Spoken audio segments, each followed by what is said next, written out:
The Clockmaker's Shadow. A story inspired by the quiet urgency behind the words, "Don't waste your life."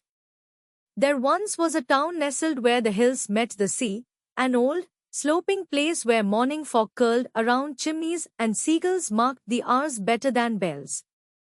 The people lived quietly there, not unhappily, just routinely. Days folded into each other like pages in a worn book. In this town lived Nico, the clockmaker. His shop was small, tucked between a closed-down bakery and a flower stall that only bloomed in spring. The building was old, its wood swollen with ocean air, its windows soft with dust. But inside the shop, inside, was a world of motion. Tiny gears danced. Pendulums swayed. Delicate springs ticked softly, like polite conversations between old friends. Nico knew each clock by name, though he had never told anyone. The blue one by the window. That was Lydia, steady and kind. The tall one with the chipped mahogany case. Sebastian, proud but patient.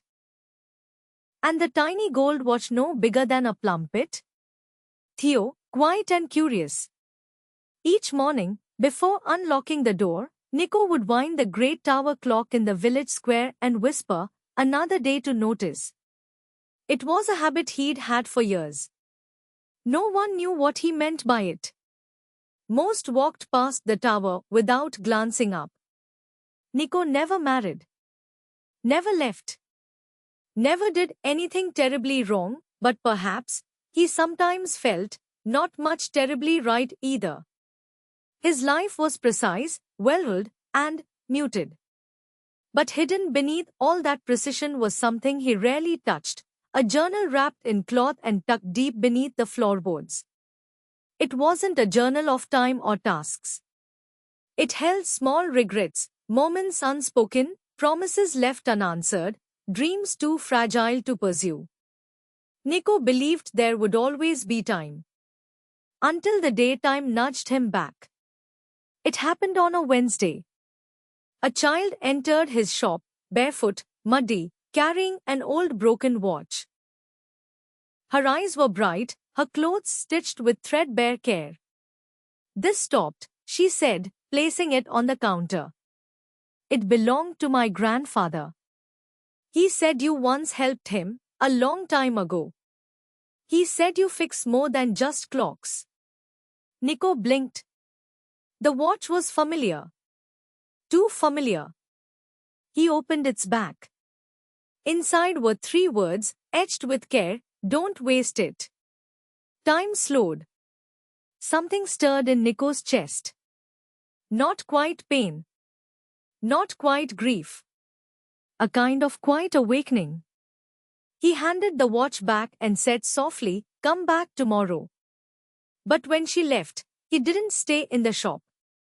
He closed early and walked, not toward home, not toward the clock tower, but toward the sea. He hadn't been there in years.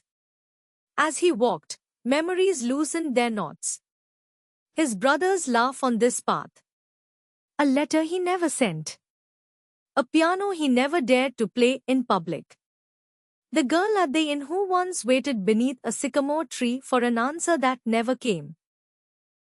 The sea greeted him like an old friend who asks nothing but your presence. Nico sat on the rocks and watched the waves. He stayed there until the sky turned violet, then pulled out the journal he hadn't opened in 10 years. But instead of listing what he hadn't done, he wrote something new. Still time to dance. Still time to say thank you. Still time to forgive. Still time to begin. The next morning, Nico opened his shop but didn't begin repairing clocks.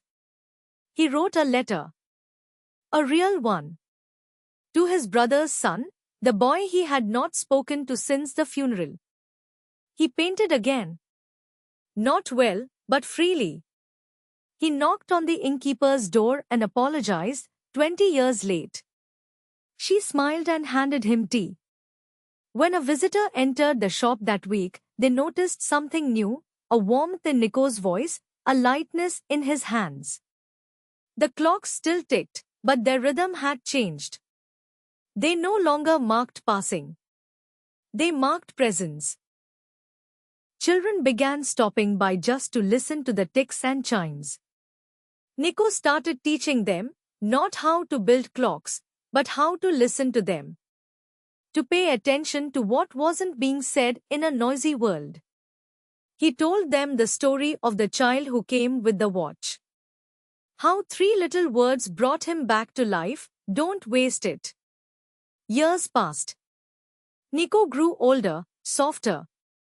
The tower clock still rang at every hour. But now, people looked up.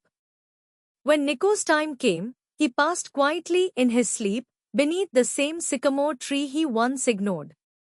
The girl, now a grandmother, found him there, along with the journal. On its final page, in small, careful writing, were the words. It was never about clocks. It was about noticing before the moment passed. If you read this, no, don't waste your life waiting. Live while the gears still turn. They placed the journal beneath the tower clock, beside a small plaque that read, "Another day to notice." And in time, those words became the new rhythm of the town. Thanks for watching. Please like, share, and subscribe. ALP Academy, learn lightly, grow deeply.